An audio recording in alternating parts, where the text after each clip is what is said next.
So let's get you set up for all of it from all sides in D.C. We've got Eamon Javers here on set, Michelle Caruso-Cabrera, and we will add other great voices to the conversation as the show goes on. Eamon Javers, let's begin with you. Where do we stand right now? Sort of what is the tick by tick of what we can expect the rest of the day?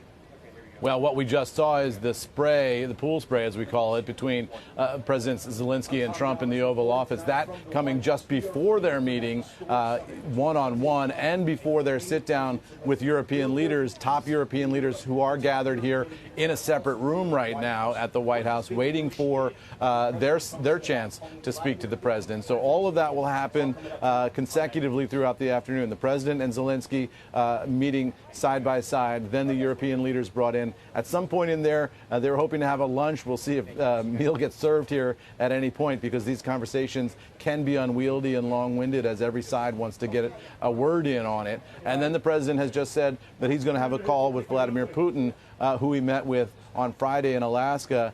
After all of this, he is hoping to set up what he called a trilateral meeting. There you see him meeting one-on-one with Vladimir Putin last week. He's hoping to have that three-way meeting, the trilateral meeting, relatively soon, in quick order, between himself, Putin, and Zelenskyy to resolve this war. The question is whether they can come up with terms here today that will actually resolve the war in any kind of a way that Vladimir Putin can accept and Volodymyr Zelenskyy can accept. That's going to be a daunting challenge. We'll wait and see what the body language is, what the statements are as they emerge. Well, you said, Eamon, body language. I did find it interesting, and so did Michelle, that Zelenskyy did not show up in his normal garb, sort of that long-sleeve T-shirt. He got admonished by the president last time.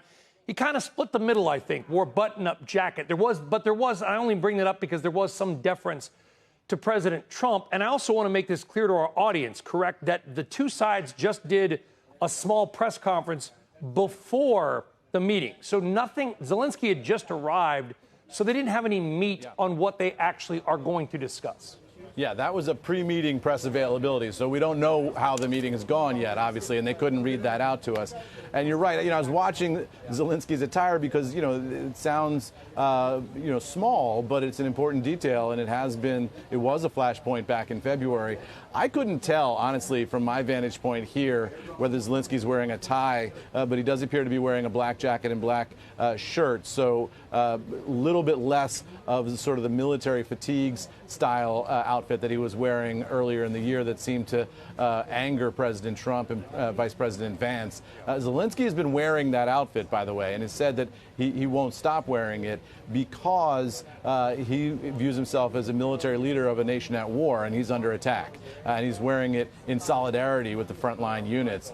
He has obviously worn a suit in high-profile appearances before, notably when he addressed the U.S. Congress. So he can do that. But today, interesting, there's going to be a lot of analysis of what exactly he was wearing and what exact message he was trying to send with that. Yeah, it's not small at all. As a matter of fact, it's a sign of deference to the president, whether or not you want to have him start yelling at you again because of what you're wearing. There was a sign, almost a peace offering, if you will. Michelle Caruso-Cabrera is here. Obviously, this meeting critical to Ukraine and its people. But for our American audience, kind of watching from afar, is there a best possible outcome for this meeting? When it comes to the American people, I think the most interesting and the most thorny question is, what does a security guarantee for Ukraine look like? It's very clear what the outlines of a deal are. They're expecting Zelenskyy, as painful and unseemly as it is, to give up some land in exchange for some kind of NATO-like security guarantee. What does that look like? We've talked about how difficult it would be for Putin to accept that. We've talked about how difficult it is for Zelenskyy to do what he's going to do.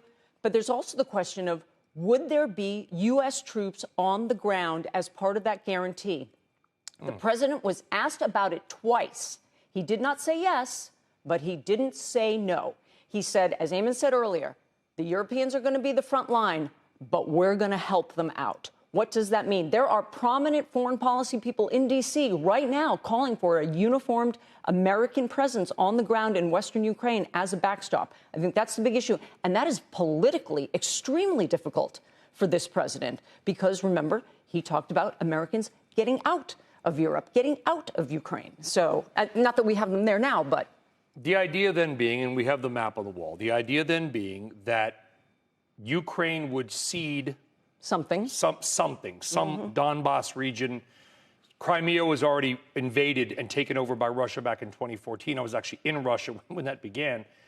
So they would cede some of that ground in exchange for some kind of security guarantee, which may or may not involve U.S. troops. There is a market angle to this as well, is there not, Michelle? There's Rheinmetall, for example, is a company. There's lots of them, yeah. It's like the Lockheed Martin of Germany, for lack of a better term. It's a defense contractor.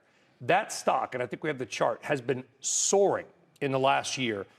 On this idea, number one, they're going to look at that stock because they're going to spend more money because it's seen that Germany and these other countries that are there might rearm, re-stimulate, partly as a backstop for Ukraine. Oh, 100%. When President Trump threatened to pull out of NATO, they all woke up and said, oh, maybe we need to do something ourselves instead.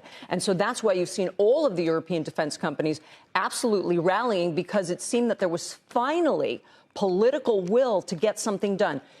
Go back to the red line that President Obama drew in Syria in the wake of the chemical weapons attack.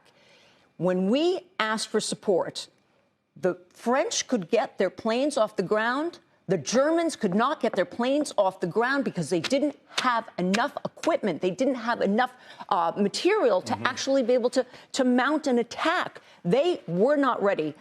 I don't think they're ready right now. They're getting there. But that's why this question of how much will the U.S. be involved in a guarantee is critical, because right now, we're the guarantee.